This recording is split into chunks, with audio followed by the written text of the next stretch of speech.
course, as I've been here other times, I would go fast in the first part of my lecture, which is devoted to the Neolithic. As I was focusing in this lecture upon what you can see at the site, and this I think it's useful for the visitors as well as for guides. And of course, these are results of a joint work that is being conducted, carried on together with the Ministry of Tourism and Antiquities of Palestine. It is the longest project. It is lasting since 1997, so now we have 25 years. The site of Es-Sultan is one of the most important and interesting sites of the ancient Near East, and it has been excavated since the beginning of the last century. This picture is in 1918, and you see how much it had been already excavated. But in the meantime, from this photo, we understand that there was a landscape and that the site was larger than nowadays it is perceived by the visitors. And I have just to show you that we have got now a new aerial photo, so we can really study the site in a much wonderful way. The site lies at the foot of the Mount of Meditations, as everybody knows, and it has been extensively excavated, sometimes really destroying the evidence. So now there is a big effort by the Ministry of Tourism and Antiquities to recover all these finds, to restore it, and I will show you some of this intervention. There is a project lasting, I guess, at least 3 years, which has started the 1st of December of last year, funded by the Italian cooperation to set up the site in a new way. You see that the heart of the site is a spring, and this is the usually known as Es-Sultan, and actually the name of the site is Tel Es-Sultan, because it's the Tel which is aside the Ain. So the relationship between the spring and the Tel is fundamental. There is not site without spring, and of course I know it is quite obvious, but this has to be repeated, because in between, nowadays, in between the site and the spring, there is a road, and the site is separated from the spring nowadays. So in the future, we hope that we could again rejoin the two points of interest. Also because the spring had a major role in all the history of the site, triggering all of the very important transformation that the site achieved. And here you see more or less the extension of the site during time. What is most amazing is not its dimension, but its continuity. This site started to be stably occupied in the 12th millennium before Christ, and this continued upon the 19th century in some ways. So it's really an amazing site, and it's a site which has adjoined a long history of excavations. You see, it started at the end of the 19th century when the British exploited these with these explorers. Actually, it was spying activity for military reason, actually. But what came out was a major, more documentation on that side. Then there was the biblical period, that is the first and the second expedition, which are founded on the problem of the Bible that we will deal with afterwards. Then there was Canyon, that was very focused on its archaeological method, which was cutting through in section the excavations. And after all this, and after 40 years of interruption, started the Italian-Palestinian expedition in a completely new world, and also a completely new vision, which was cooperating for the knowledge of the site and for the recovery of the site. These are some books, and I can annoy you with this. I didn't go through now the bias of the biblical approach, but this is a very important point, because from one side we should know very well that the site has a biblical meaning, and is one of the few sites in the world that you know exactly where it is, since they pass continuously in the sources because of this, because everybody wanted to see this place. But from the other side, one has to study very well Bible criticism and the books of Professor Mario Liverani, which very clearly explains that the conquest narration was written after they came back from from Babylon, and there is a big gap between the supposed narrated events and what happened, and so it's just a way to legitimate what they wanted many millennia after. So the archaeologists are not looking anything concerning the Bible. They are just studying one of the major sites of the Near East. And you see here, as we overcome this bias and we go to see what the site actually is, and you see that it is something very important for the humankind to be known.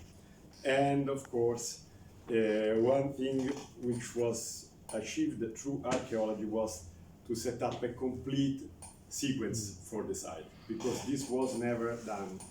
The British never achieved this. They set up sequences in each area different one from another. So it was so difficult to put all together and to try to date things. Now I will go fast into periods, so please take what you like, but these are just the earliest phases of life in Es-Sultan, which are very, very important in the history of humankind, because we have an initial stage in which they were still hunters and gatherers, so they just stopped there because there was the spring, there was a swamp, and it was full of gazelle, and they could hunt the gazelle. And step by step, and this has been seen by archaeologists in the stratification, in the stratigraphy, they became people living there, and then in another step was becoming agriculturalists. Why this happened? Because the gators, they used to collect lentils, chickpeas from the mountains of Palestine, and they used to eat this. They started to plant these seeds in the area of the spring, and of course the result was really unbelievable, because the spring was rich and the soil was good, and so this step by step became agriculture.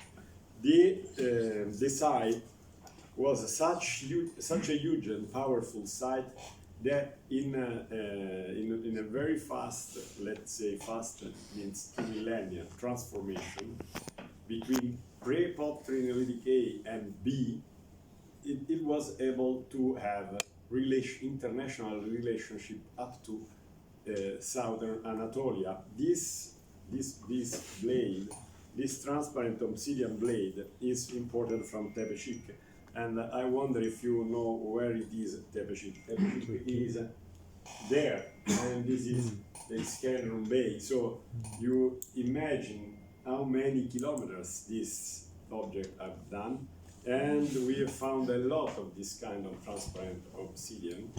So this means that there were specific trade across the Levant already in the 10th millennium BC. So it's really something fascinating. These early communities developed fast, and from this picture we became aware that until the last century, the region still looked like as it was for millennia. A tell and, let's say, a city, or what it is, a settlement, and around a garden, a beautiful oasis that humans had realized with their commitment. That is why they were able to regularize the spring and to build canals. And from that they developed also another skill, that was the skill for architecture. The earliest town was called the proto-town, and had this round shape, and the shape is the one of a house. So the town is the house of the community. This is very nice to be seen. But the house needs to be fenced and defended, especially from wild animals. There were many at that time.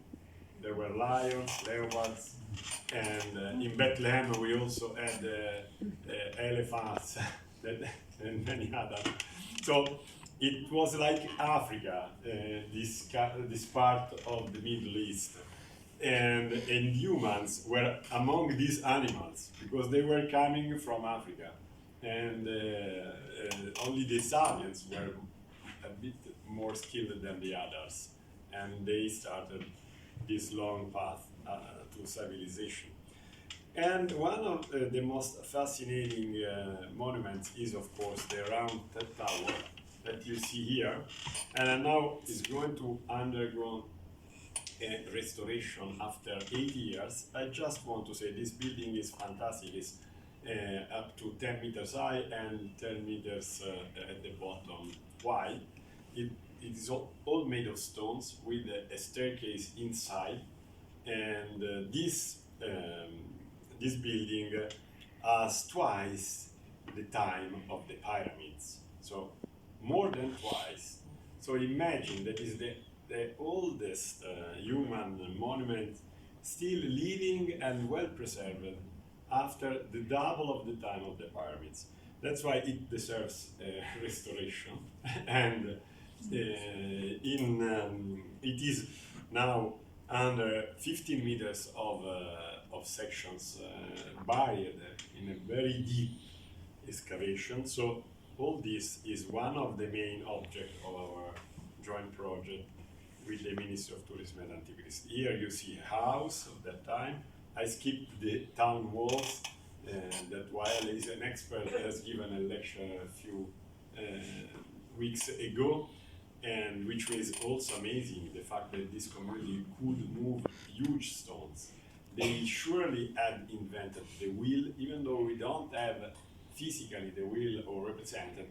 Their wheel, of course, were wooden beams or something like this, but otherwise they couldn't move such huge stones. These are the plants that they domesticated, and after some while they domesticated also animals, and a focus is put on bees, because bees are strongly connected with this development of agriculture. And they became aware of the role of the bees, and this we know because in one of the main temples of the Proto-Neolithic bee settlement, there was a beehive inside the temples. They thought that these animals were sacred animals. If you go in Egypt and you see the name of the pharaoh, the name of the pharaoh is preceded by a symbol which is, of course, the queen of the bees. So for these cultures, they were well aware of the role of these animals for the pollination, and which is, of course, fundamental for the, especially for fruit trees. The first trees to be domesticated are figs, pomegranates, palm date. All these plants are not easy to cultivate because you have the male and the female, and you have to understand what to do. If you have just females, you don't get the fruit. So they understood these mechanisms because they were very well skilled in observing and living in harmony with nature. So we should reflect on this point.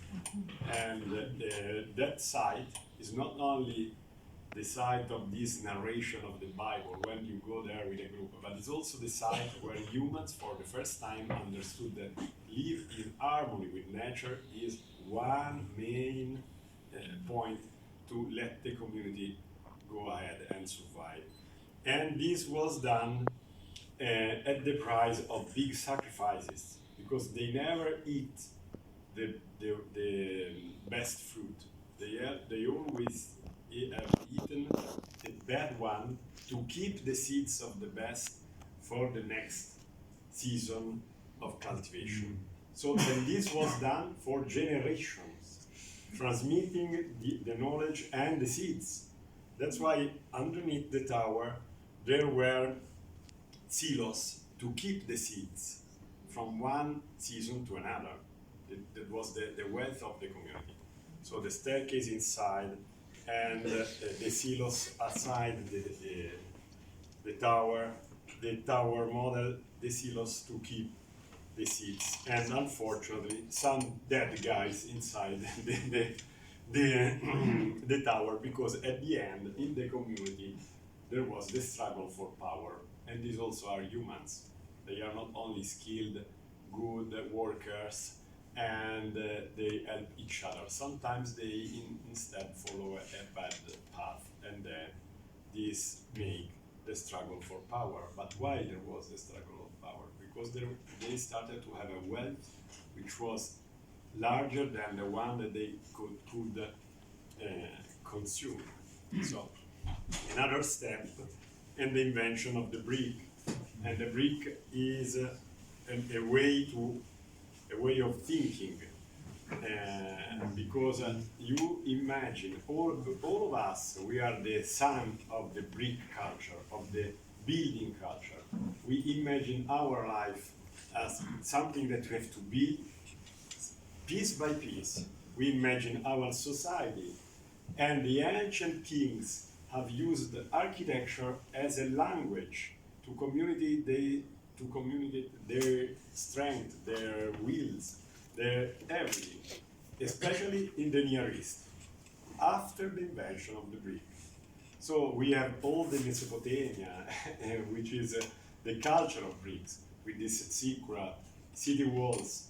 All the why this was very important, because to make bricks you need workers, and this is a way through which power controls people, because I can feed hundreds and hundreds and hundreds of workers making bricks.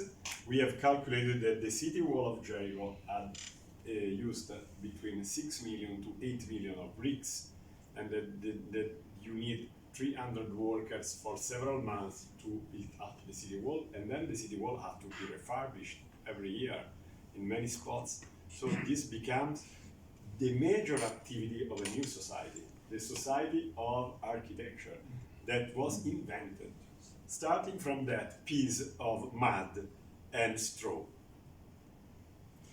The community of Jericho reached a peak of 2,000 people, that for that time was like Tokyo or New York nowadays, because there were few humans.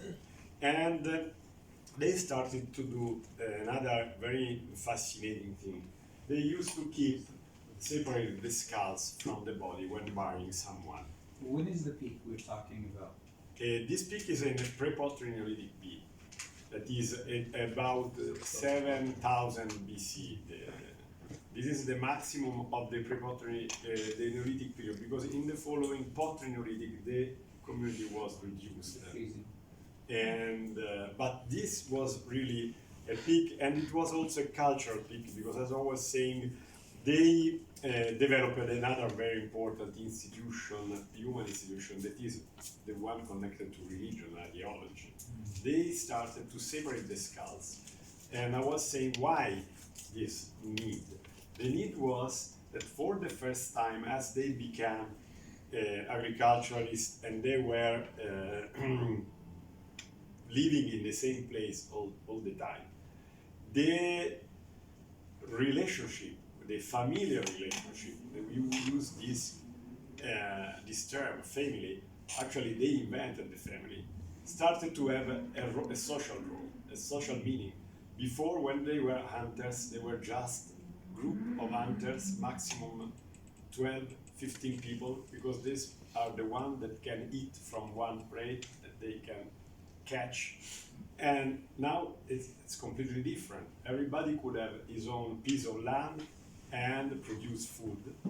And the natural, let's say, or what was developed by this community cell of this society was the family. So Then the problem was, who is the owner of the land? Is my grandfather or my grandmother, because as we see, there was a matrilineal tradition.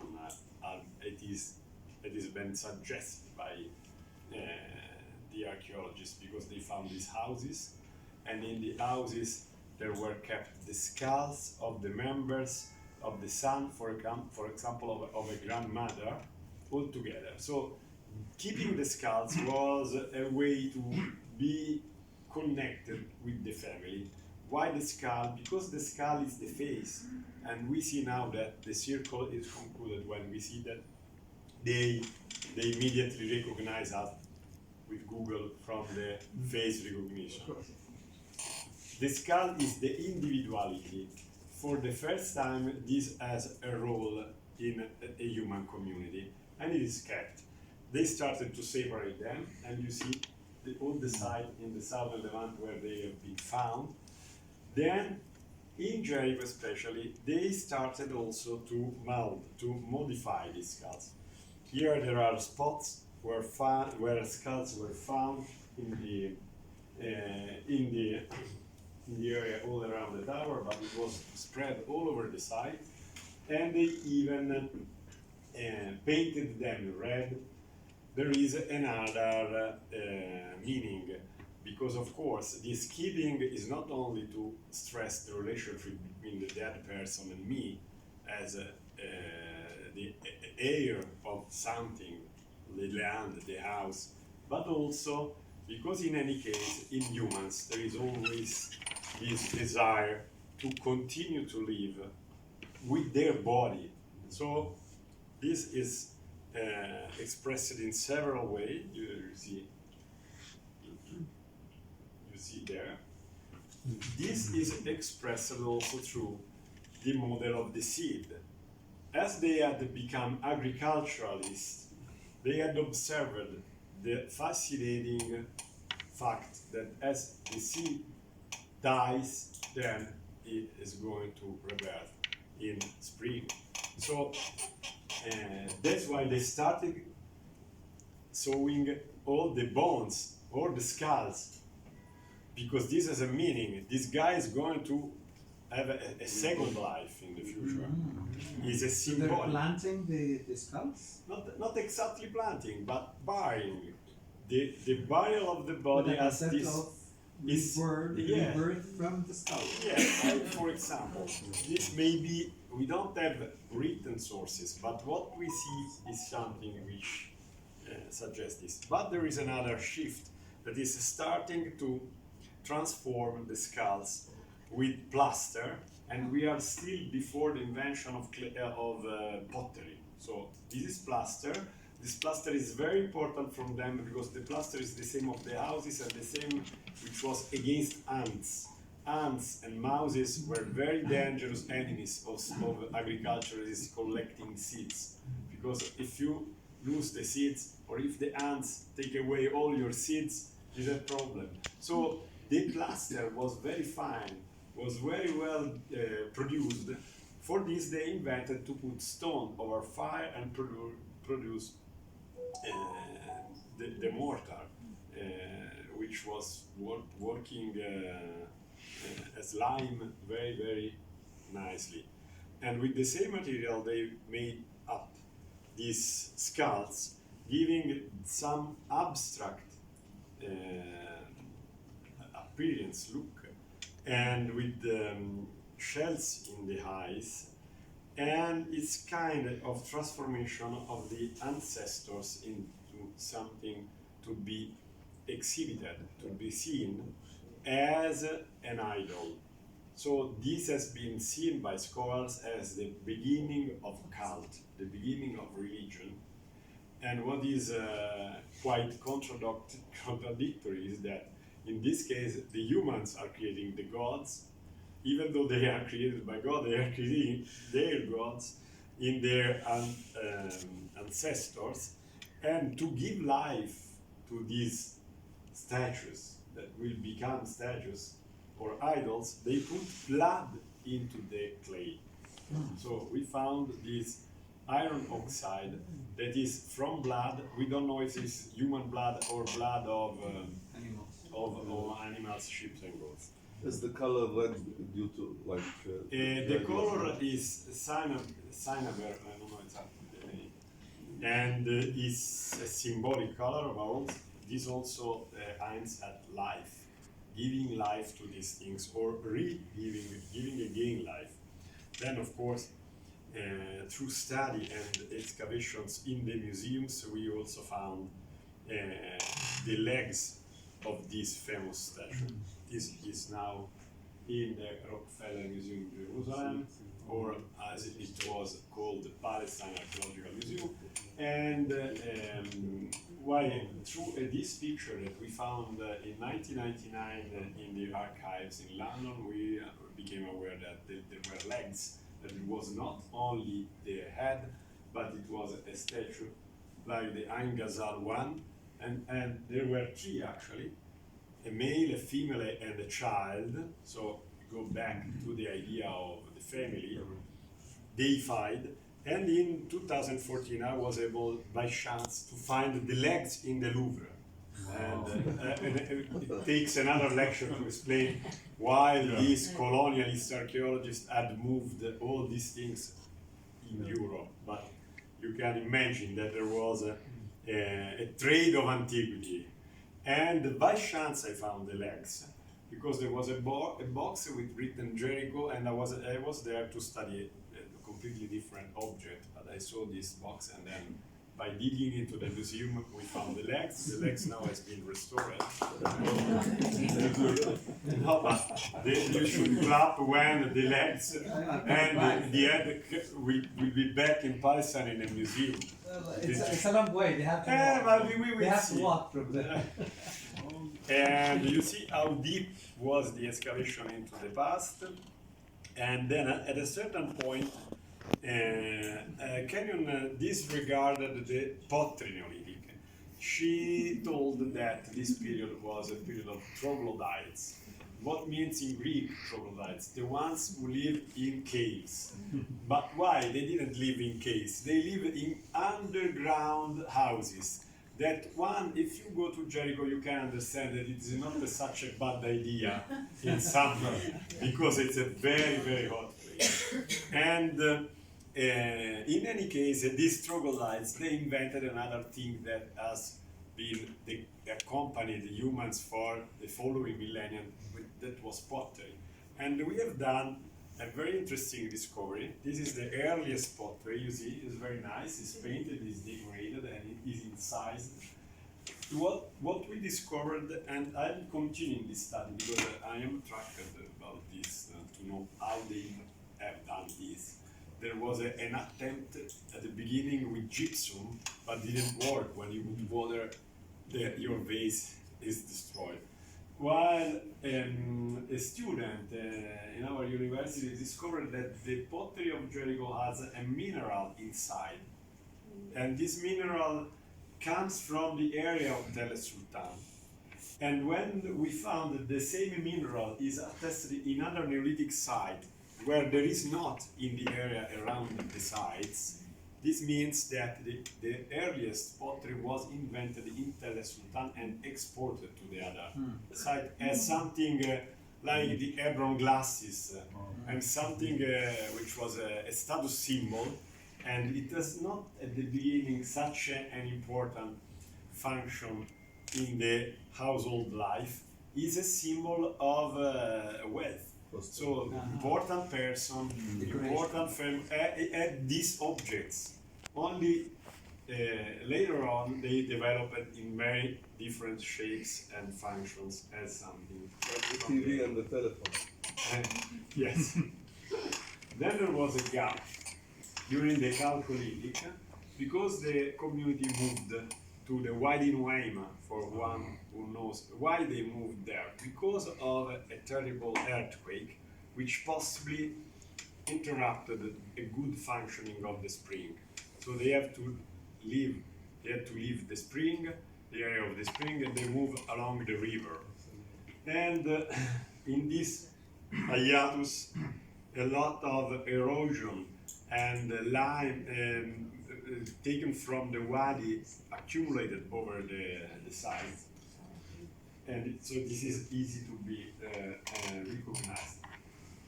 So we are now at the beginning of a new era, and the new era, which in many respects perhaps maybe is still again part of our era, was what is called the Bronze Age. Is a shift because they arrived and they settled in the site, and they are agriculturalists completely and shepherds. So this is called by scholars a dimorphic society, a society which has put together the two way of life, the one of the peasant, of the agriculturalist, and the one of the shepherd. And of course, you know very well, as you have sheep and goats also here in this mess of houses. Sometimes you meet, I don't know how is possible, sheep which go all around. But what is nice is that the Jordan Valley and the Jericho area really was very suitable for this, because from one side you have the garden, the area to be cultivated intensively. From the other, there is the steppe and the wadis going up to the mountains of Palestine for the shepherds. So really they could live with this way, and they built up a new small town. Here you see a temple and a sacred platform, and of course of this cult and of these people we do not know anything more because we don't have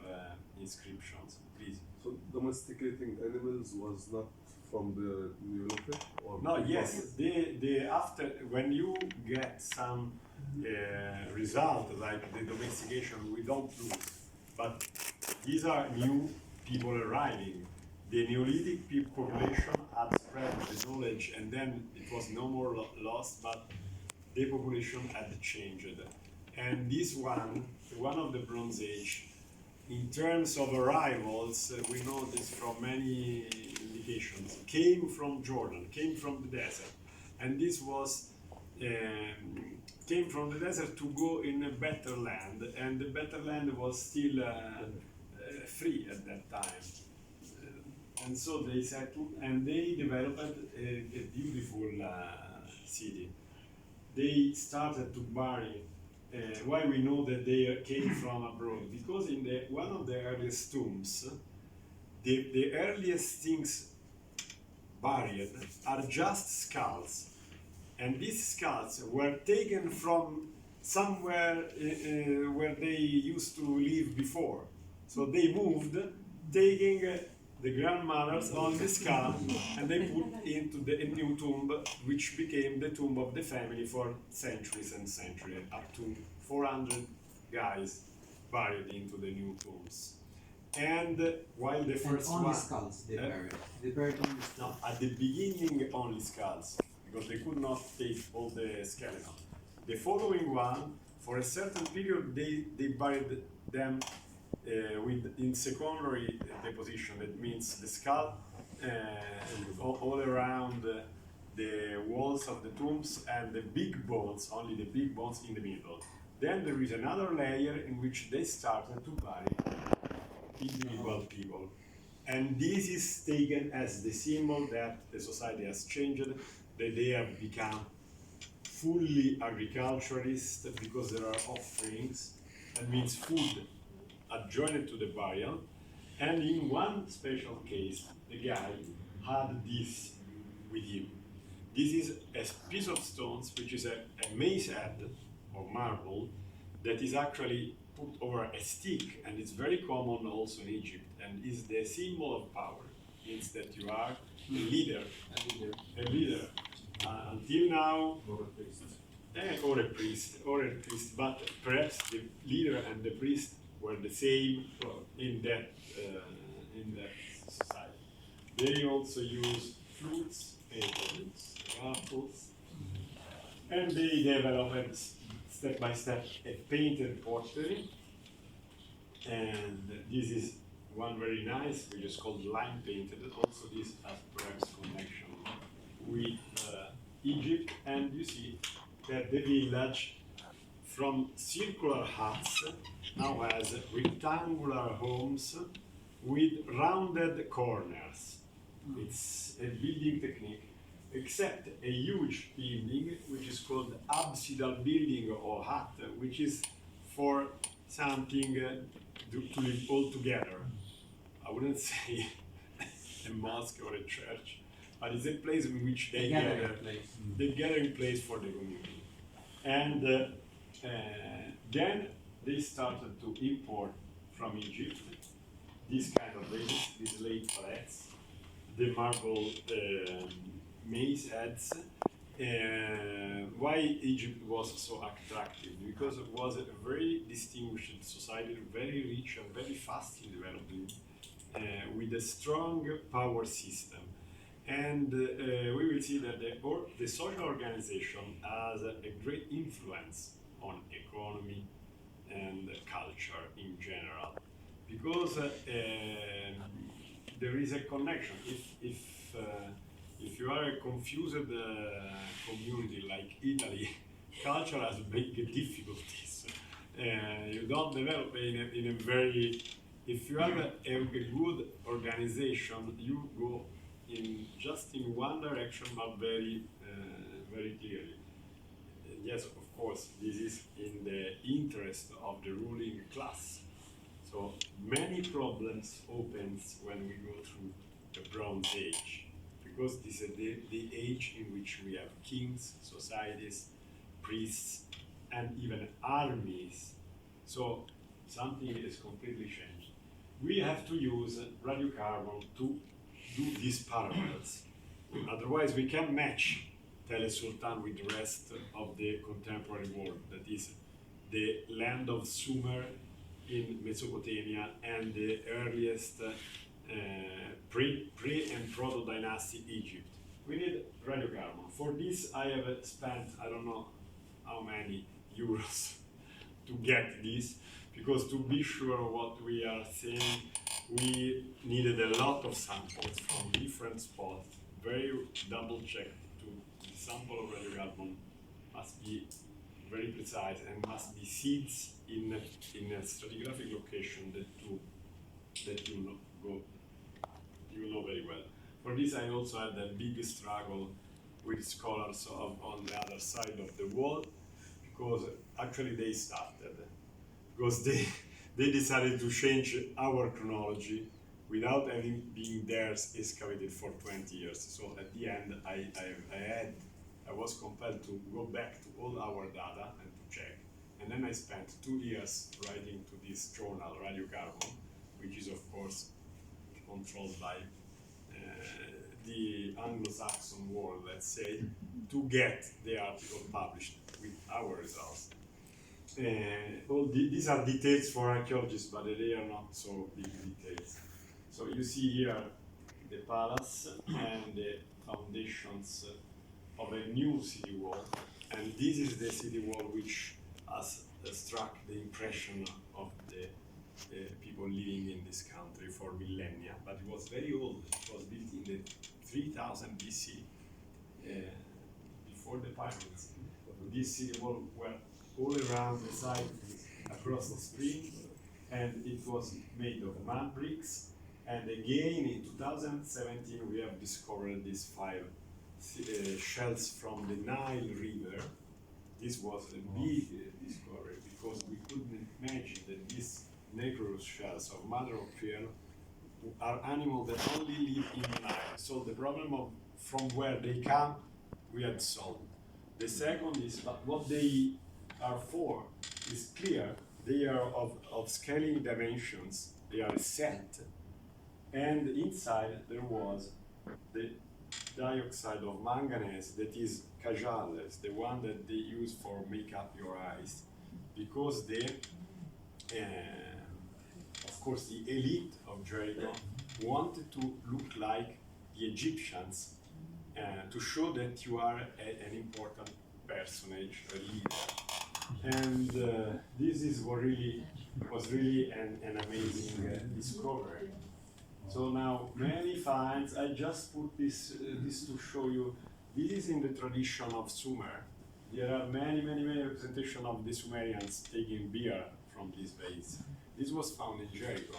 So this was from Egypt. This is from the other side of the Jordan. So just to show that also in this period the town had very important international relationship, and from Jericho nobody knows except scholars. There are hundreds of beautiful finds which are spread in many different museums. So at least a virtual museum we are building up, because we are collecting all the images. You see these beautiful juglets in red polish or with this pointed decoration have been found in the tombs and in the palaces of Jericho. Then there was the first destruction, and again the city wall was reconstructed. And this is not the earthquake, these are the archaeologists which have cut this. And so the city wall and the houses inside the town with the main street running north-south. And many finds from the houses, some of them, like that one, coming from the north, from a new tradition. So we have been speaking until now of Egypt, but there was also a connection with Syrian Lebanon, which was very important, and even with Anatolia. So it's a travel of civilization. Here you start to see, as the site started to be refurbished, this is the palace room, one of the rooms of the palace. This was the podium for the seat or the throne of the king. It's not so big, but it's very nice. And you see here a picture of the palace as it looks like nowadays. Actually, there are other overheat, and it goes under the shelter, but it is always like this. I think that under the shelter there is also the archive of the palace. Because, but this sometime someone will see. And this is the location of the palace in respect of the spring. This is for the first time that have been able to take a drone in the West Bank. I hope that we can come back to Italy in the next. Yes. But we got really beautiful images of these buildings, and these are the finds. Noticeably, they have the gazelle in the cylinders with the lion catching the gazelle, which is the same depiction of Castle Sham, of the palace of the Caliph. So that means that in the valley, this was a very common images. Then, of course, other important finds. They have a lot of bulls head represented, because at the time of this appearance of the city, cattle breeding was one of the decisive addition to the earlier society of sheep and goats. They had cattle, and bulls and oxen especially oxen were very important for cultivating the land, to help in this work, and also for the meat. So was this part of honoring that animal or worshipping that animal? We just think it's a way to show that this animal was in the hand of the ruling class. We think that, for example, only the king had 200 cows, for example, while the other poor people, they just have sheep and goats. And so the palace of the king was full of representation of these bulls and cows. But it is also connected, because at a certain point the main god is represented by a bull. So this is perhaps a process in, as you suggested, in course of development. Another main source was metal, and Jericho was in the Wadi Araba, where there are the two main sources of copper. Copper was attested. This is an axe, a very symbolic one. While at the end, these are restoration just concluded, so nobody, perhaps none of you has seen this. In the last days, these are houses and the city wall. This is the way it's very strong. It makes a shock at the beginning, but don't worry, it gets aged in sun after 2 or 3 of these terrible climate change events that are heavy raining, and they show how it was a house at that time, or how it was found by the archaeologists. And so this city also ended in a fire, a disruption. Each year I decided to By Joshua, right? no, this was destroyed by some enemy. But what happened? It was the city was deserted, and this is interesting because it makes a difference. When there was an earthquake, the city always recovered because everything collapsed. Someone died, but then you can go, you can dig, and you find back all your food, or your stuff, or your metals. While when the enemies take the city, they take away all the wealth and they set it on fire, not to have an antagonist in trade, in land exploitation. And so this is the situation at the end. Please. Is any connection between Tel Balata being destroyed 1550 BC and Jericho being destroyed in the same year? Yes, but this is the next Jericho, but yes, they of course have been destroyed during the same wave or expedition of the Egyptians. The Egyptian, we should not say the the Hyksos? Egyptian. The Hyksos were the friend of the Palestinians, of the Canaanites living in Jericho and in Tel Balata, while the Theban pharaohs of the 18th dynasty, they were against this alliance between the people of Palestine and people of the Delta. And so as they won, then they went into Palestine to revenge against the Hyksos and their friends or even relatives, which were the Palestinians of that time. And so they, step by step, conquered Tel El Ajul, that is in Gaza, then Jericho, and then Tel Balata, and set them on fire.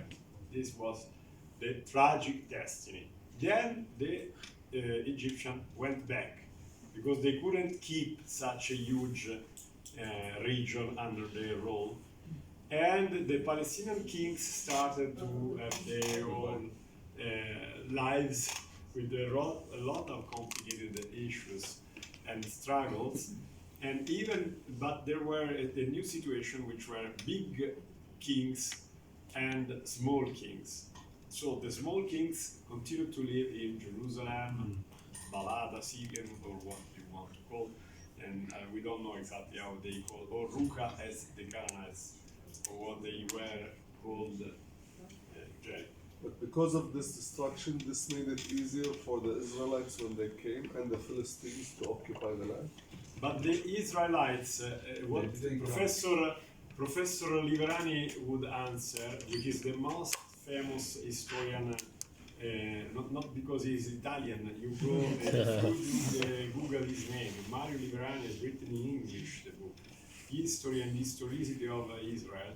And he will answer, because a master of mine, they never arrived because the one of the 6th century wrote that they had arrived, but just to claim that they could stay there. And they invented a lot of beautiful stories, which for us make sense, because which stories they invented? The story that they learned from that region. So perhaps someone has destroyed Jericho, and someone has destroyed Jericho, for example, in connection with an earthquake.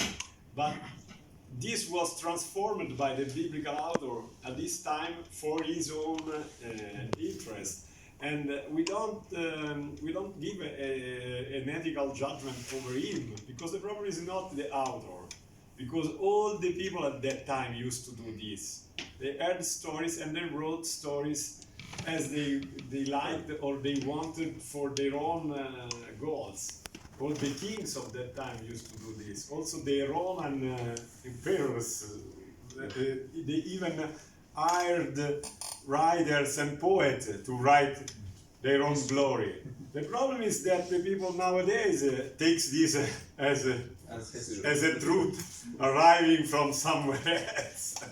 This shows that, and at the end I always answer, we have whatever, any kind of wall that collapses the city wall that you can like, but please bring to me Joshua, and then I will trust the story as it is written.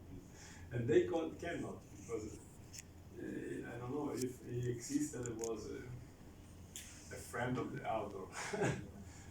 In any case, what is nice is after this glory, there is again destruction, and on the top of everything, on the top of that palace that you have seen, there is a tent with a tanur. So this is a good lesson for us. Be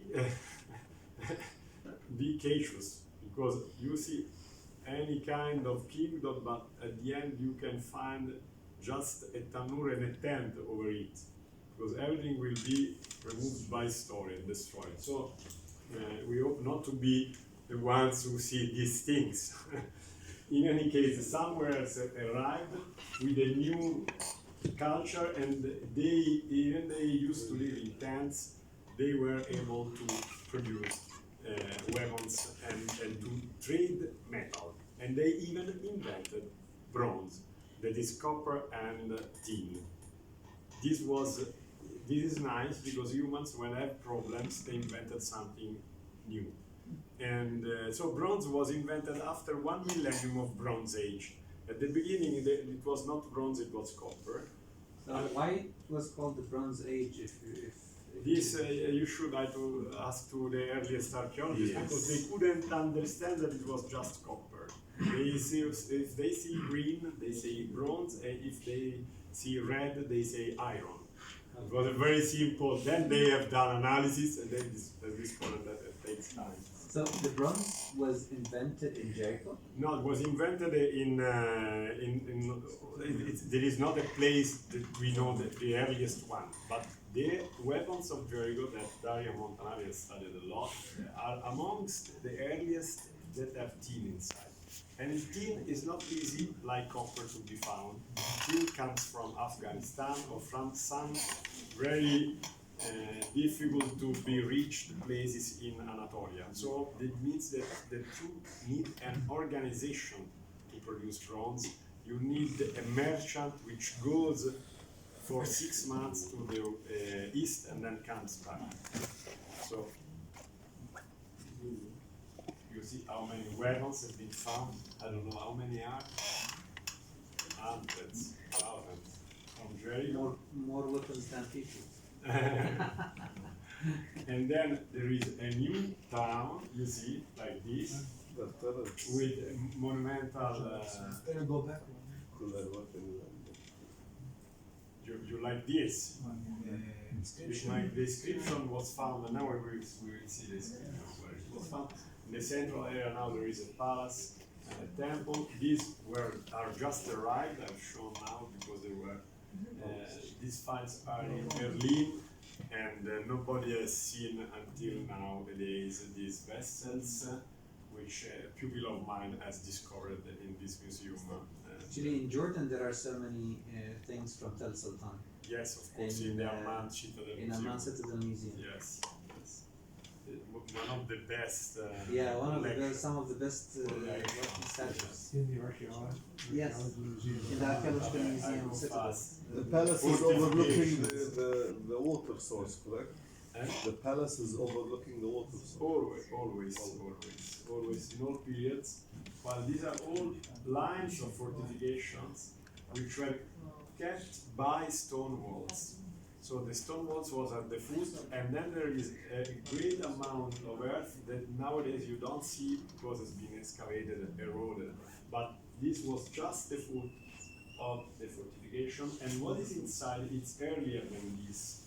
So we go there to understand the date of these stone walls. I think that we are expiring our time. So this is mud brick towers outside the city wall. How the people at that time, there is an accessible to This is a good question. We don't know. It's a big problem because the tower, the one should ask to Abu Ghraib because no, I explain why. Because you see, it's a main wall like this with the protruding tower, and the tower as a defensive tower. You always have the entrance only on the top because this is to avoid that the enemies. If the enemies, make a hole here, then they get to the city. Yes. While if they get into, they have to climb up, and they just remove the staircase, and then they can kill them. So this was for reason of a defensive reason that there is not an entrance. The entrance was from the roof. And we know in this spot, Niccolo, my friend, found the ceilings. So we know that the ceiling was 2.4 meters high in this room.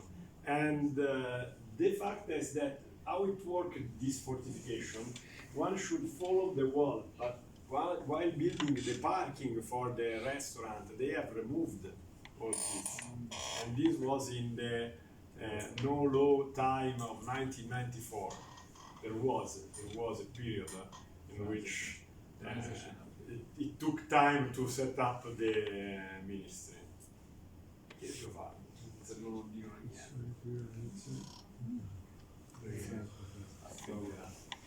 So now there are other kinds of fortifications, and the later palace on top. This is just to show you that there are still, unfortunately, the people on the top don't see that there is this wall which belongs to the palace of the Hyksos time, and it's very interesting find because you see that the one in mud bricks is of the early Bronze Age, that means the third millennium, while this is 1,000 years later. They always raised what there was and built again, raised and built again, because they could not leave the place near the spring. They have to control the spring. So, and this is just. Was the spring ever inside the walls of Jericho? Yes, yes. Since Inside the walls. inside the walls, and you imagine what is underneath the road. If you remove the road, there are the most interesting finds there. Asphalt is expensive.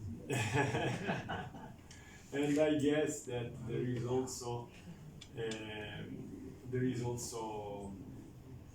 for example, it may be there is an inscribed stela, because the place where you put your, let's say, publicity is where everybody has to go. And it is on the other side of the spring respect of what you see now. We discovered a tomb, and in the tomb, one of the two scarabs, which was on the heart of a young girl, was this.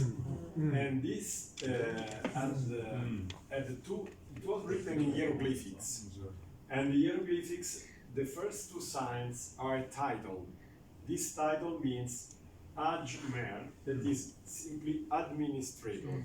But as this sign here, very simple, these two lines, means canal in Egyptian. That means administrator of canal. That is a title which, for a king of an oasis like Jericho, fits very well. Makes sense. Yeah. Then here we have a name, and this name. This is not the reading in the Egyptian language.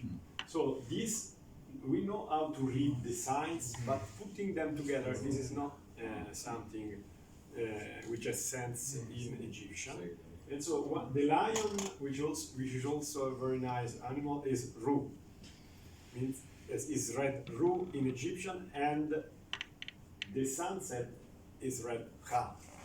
the two make no sense in Egyptian, but make sense in the Semitic language of the people living in Jericho, because Ruka is always the same name. Then you can choose whatever you like of the different etymology. If you like the connection with Yerach, that in ancient Semitic language means moon, or if you like the connection with Arabic, modern, that is shant grass, and the oasis is full of flowers. In any case, the mechanism, the language is the same that we have attested for Jerusalem. Because Jerusalem in the Akkadian sources of the Egyptian is called Rushalimum, and Ruka would be Jericho. So this is an article which was added by the Hebrew language that you don't have in Old Semitic. So the both names have the same story. It looks like for me stamp impression more than scarab. Yes, this is a scarab that you use to stamp. Stamp impression. This is a scarab that they use in signet scarab, it is called. So it is in a ring of the king, and then it is Written impressed. like in Then, Akkadian. for example, when the beloved, because the lady was 12 years old, when the beloved daughter of a king died, he took the scarab from his ring and he put on the heart of the baby of the daughter buried under the palace, because the burial was How under the palace. interesting they use the international language. Yes, yes. Even For in this Jericho. reason, yes. And there are many of similar scarabs which have been found in Tel Daba, the capital of the Hyksos. And I received at the end a letter of Egyptologists saying that, according to them, these were produced there for the kings of Jericho. And this we cannot prove now. I don't know if we have time. Why not? Yes? Question 10 minutes maybe, or We wait for questions. does it start 6? Yes, now it starts. I will stop on this point and I listen for your questions. والله يعطينا information عن جد we want more Is it possible to have the Yes, I can send the PDF. okay, yes. All the stuff from the tombs in Jericho, and this is also nice. I guess that you don't visit. Yes, this is a Gazal. And this was, this is in the Rockefeller. Birmingham. No, this is in this is in, no, sorry. Es-Sultan Museum, Birmingham. No, these are, okay. these are. Wow. No, these I have taken the pictures. It's a goat. Gazelle. It's a goat, it's a goat, it's not a gazelle. And you see that near the palace there was a temple, and this is the foundation. It is still visible but should be restored. And this temple belongs to a very well-known class of temples found in Palestine in the second millennium. But this not all, which has also comparison in Tel Daba, the capital of the Hyksos. So they shared also this tradition. This is in Amman, this is in the Louvre, and these are in the Rockefeller. So you see how sparse is the heritage of Jericho. And then, if you don't put all the pieces together, you don't understand that they found the temple. In the museum now- in Sant as well. And Exactly. yes, there are lots of stuff. So what you see that there are these Rita which are which are produced for ritual activities, together with these special vessels to drink, to toast. So all this was found near the temple and is connected to the goddess Ishtar, the great lady, because the turtle dove is a sacred animal. now So you she see. was selling these to finance her expedition. She was selling these for other Yes, people. yes. Yeah. There is this that Canyon sometimes has to sell the finds to fund the expedition, and this at that time was normal. So I would not accept this nowadays. I would never sell the finds, but I know that archaeologists could be able to do these things because they just want to dig. They get crazy with this digging. Then we have now again another set of tombs with metal, with weapons, and this again something very interesting, because this is a special production from the delta of the Nile. It is called the Tel El Yaouliye work, but the Tel El Yaouliye is in the delta of the Nile. It is possible that this comes from Palestine in general, but it's a very distinguished technique to make vessels, and this vase was found in a special tombs, in Tomb 9, and is really amazing because you see that it is told that he is a deified king. So he died and he becomes like a god, and he has some important meanings that are the ears, the eyes, and the nose. That means that he sees, he listens, and he smells, but the mouth is small. So he doesn't want to speak. History. No. E iniziassero, chissà un po' prendere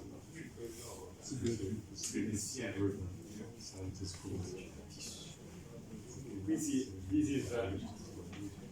the Western. This is what you were asking before. If the fortification was all around the spring, and these are the remains of the wall well east of the spring. This should be really excavated and shown, because it's really amazing. But this is an issue that I raised with the municipality.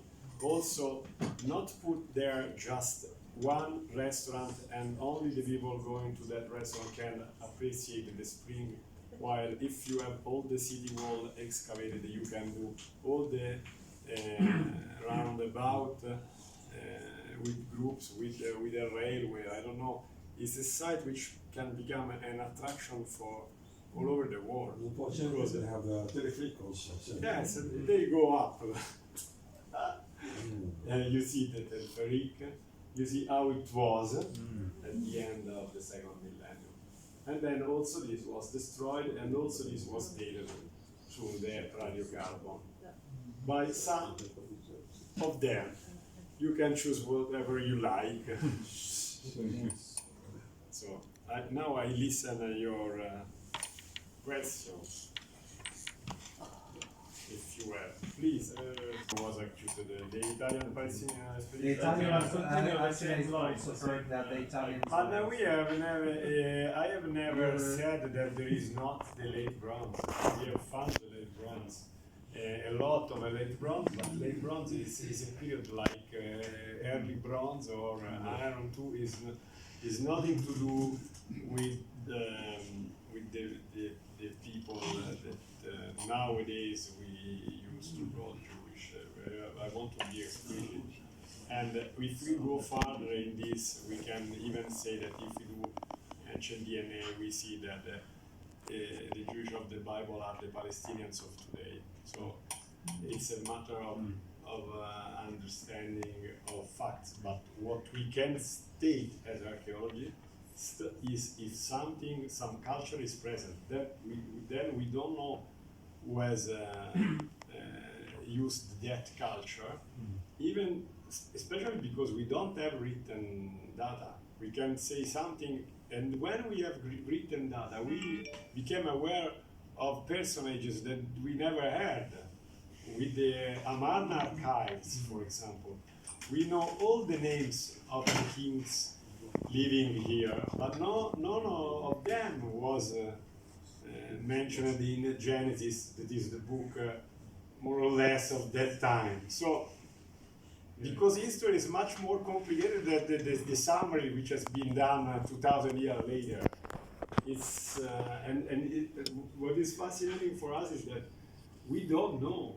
So this is a good gift that we don't know, because we can know in the future. Yeah.